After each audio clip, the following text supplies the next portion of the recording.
Blackstone presents Touchstone by Stivali. This book is read by Patrick Zeller and Tanya Eby. 1.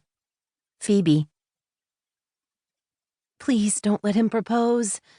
I'd been wanting to try the new steakhouse on Fifth Avenue since it opened a year ago, but as I rushed down the final blocks, already late, all I felt was dread. Saturday night reservations were impossible to come by, almost exclusively reserved for wealthy regulars or tourists who knew to book in advance.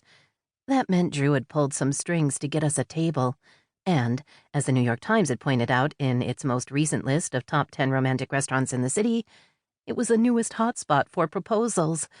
Please don't let that be what Drew is thinking. My stomach flipped as I waited for the light to change, and I checked my phone.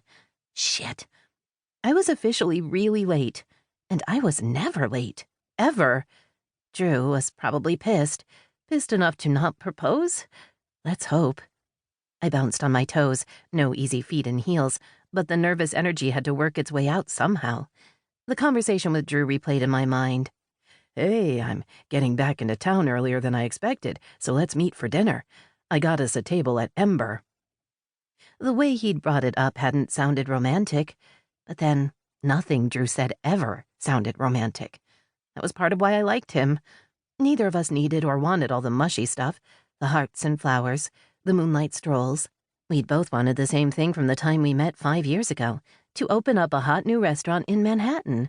We'd worked together all this time to make that happen, and our dream was finally months from coming true.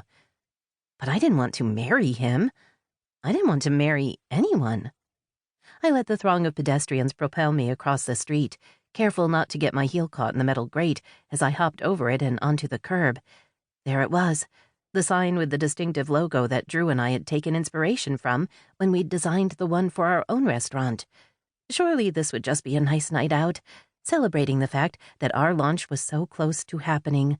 My palms were sweating and I wiped them on my dress, glad that it was black and wouldn't show any damp streaks, then grabbed the shiny brass door handle.